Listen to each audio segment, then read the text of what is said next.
Hey, what's up, everybody? This is part 2 of the 1950s fashion video. In this video, we're going to be covering men's fashion. Men's styles generally did not change as much throughout the decade, unlike women's styles, so this video is definitely going to be a little bit shorter. However, I do still have a couple of outfits that I created based on some trends that I'm going to show you guys. They are generally focused in the counterculture area of men's fashion because I unfortunately do not own any like slacks or sport coats to represent the homogeneous men's fashion. So for that bit, I'm just going to put some pictures in. But yeah, I'll still have a couple outfits for you guys, so stay tuned for that. In terms of homogeneous men's fashion, styles did not change much throughout the decade. As I previously mentioned, work clothes were typically suits and ties with little to no bold patterns on them. Casual wear was typically slacks, sport coats, and sweaters.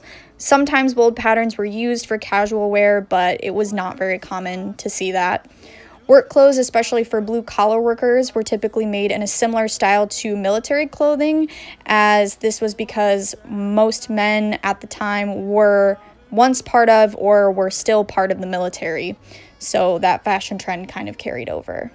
And like women's fashion, the homogeneous men's fashions were based on the ideas of conformity and consumerism that many Americans took refuge in during the troubling era of the Cold War, during the rise of communism and the looming threat of nuclear war. Now, moving into the greaser subculture of the 50s and 60s, it got its name from the greaseback hair many men in this subculture wore.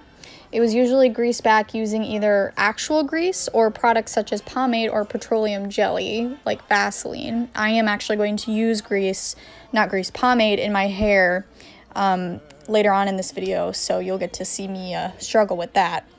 Other staple styles from this movement include leather jackets, jean jackets, cuffed Levi jeans, Chuck Taylor All-Stars, and wearing what was usually seen as underclothes, which was black or white t-shirts and tank tops as like your main shirt.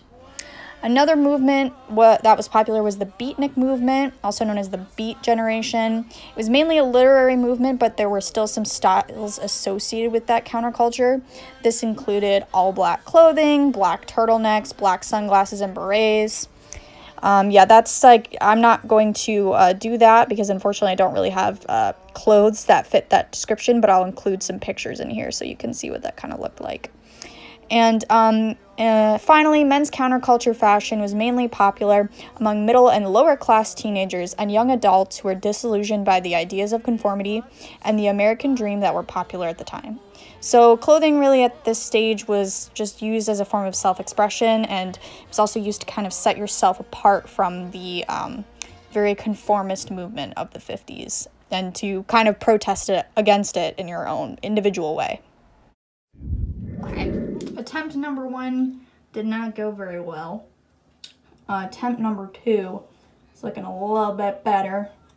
Definitely greasier, as is the namesake.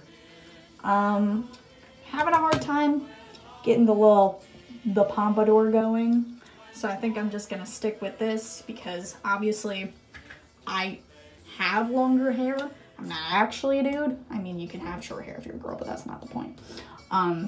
But because I have longer hair, getting that poof is like a whole thing. So I'm just gonna stay looking like I work in a car shop or something. And yeah, this is gonna be our hair look for this this segment. I don't know. It's gonna be like this the whole time. I can't go around doing a bunch of male hairstyles because I don't have dude hair. I don't have dude hair products, so this is what you're getting. You're also getting this lovely little mustache and these luxurious eyebrows and my single pirate earring because I forgot to take it out. So, now that the hair is done, let's move on to the outfit. So here we've got just a simple, typical leather jacket with the, mid-rise jeans and the white t-shirt. This definitely is a pretty classic deal. This is definitely a women's leather jacket. I did not have any other leather jackets, so, you know, sorry about that. It's not very manly looking. The rolled sleeves was very much a big thing, so here I am trying to roll up my sleeves, as you can probably see. The shirt was always pretty much tucked in. I have the Converse on as well, and the jeans are indeed quite cuffed. Next, we have similar look, but not exactly the same. This is a button-up shirt. Tried to button it, keep it a little unbuttoned, pretty lower. That was a jean jacket. I just threw it over there. Sorry, you didn't really get to see it very much, but it was a jean jacket. This is a different pair of jeans. They're a little more dark wash, still cuffed, still kind of a mid-rise. Yeah, just pretty typical. Here I am in all my glory with all the pomade on my forehead. Yeah, that is the end of the video. I hope you enjoyed me as a dude. I think we've established that I'm really glad I'm a girl, because if this is what I look like every day, I'd have a problem.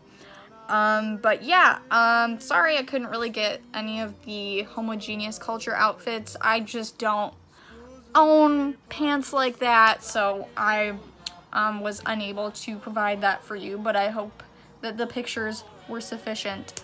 Yeah, this is a little bit shorter than the other fashion video, but the intro from that video also applies to this one, so really just consider this like part 2 or a continuation of the first video. Anyway, thank you so much for watching. Me and my beautiful eyebrows bid you adieu.